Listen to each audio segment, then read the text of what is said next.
La meilleure attaque du championnat à domicile avec 13 réalisations depuis le début de la saison et en compagnie de Diego Armando Jérémy Janot. On va suivre cette rencontre entre Saint-Etienne et Nice avec le retour là aussi d'un ancien coach stéphanois, Frédéric Antonetti, qu'on sent un petit peu tendu.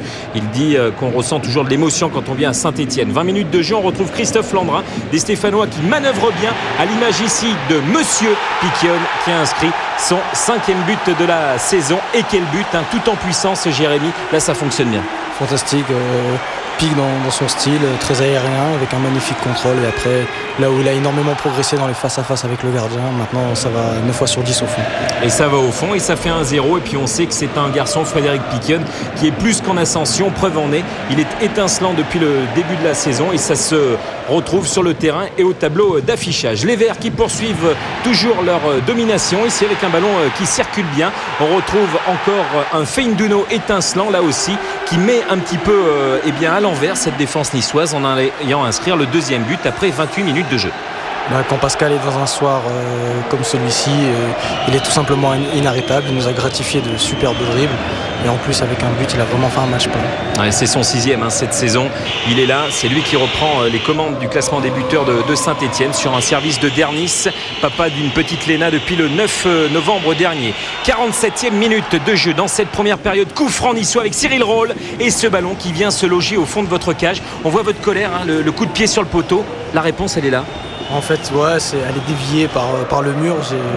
J'aurais préféré la prendre en pleine lucarne plutôt que sur un coup du sort comme ça. Sous les yeux d'un ancien Vert, un Lubomir Moravchik, très ovationné, qui a donné le coup d'envoi de cette rencontre. La seconde période, Saint-Etienne maîtrise peut-être, mais attention quand même à ces Niçois et Olivier Chouafny qui n'a plus marqué depuis décembre 2004. Et là, vous faites déjà un arrêt important dans cette rencontre. Hein. On sent peut-être une petite domination niçoise. On sent un coup peut-être arriver, comme ici avec Balmont qui s'échappe et vous êtes encore là. Disons que Nice n'a pas démérité, s'est créé quelques occasions. C'est vraiment une superbe équipe et qui est vraiment pas à sa place. Et puis là, on est dans le temps additionnel quasiment de cette rencontre. Regardez Marama Veirua qui met une frappe exceptionnelle. Mais que dire de cette envolée. Vous touchez ce ballon, vous le déviez sur le poteau. Vous le sentez arriver ce coup? Disons que j'y vais un peu à la désespérée parce que c'est vraiment une super frappe.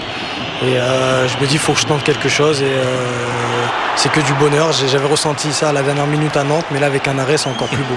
Que du bonheur, décidément, de journée en journée. Et surtout, une 4e victoire consécutive, mesdames et messieurs, de Saint-Etienne à domicile face à cette équipe niçoise avec un grand bonhomme, une nouvelle fois. C'est tout simplement Jérémy Janot, le gardien de Saint-Etienne.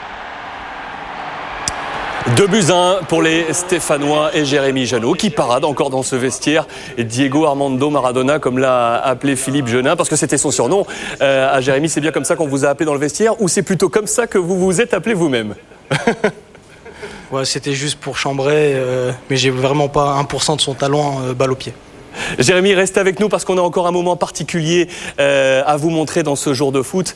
C'est, vous savez, depuis le début de la saison, on place des caméras pour montrer des petites caméras isolées de ce qui se passe sur un terrain de foot. Et on le sait, l'ambiance chaude du Chaudron est toujours un spectacle incroyable. On a placé une caméra, celle de François Laurence, sur Fabien Chapard, qui fait partie du groupe indépendantiste Stéphanois 98. C'est dans le COP Nord du Chaudron. Et regardez comment les 90 minutes se sont passées dans le COP stéphanois.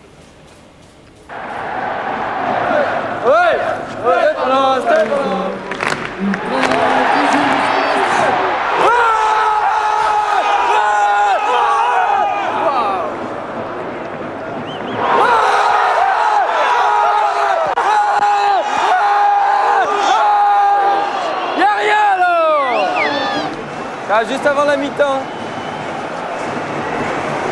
Allez les gars! Allez! Les Verts! T'es super derrière ça! Allez! Les Verts! T'es super derrière ça!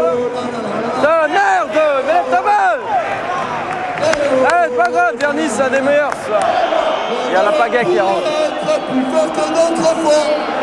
J'espère qu'il va pas gagner un contre-courant, ça.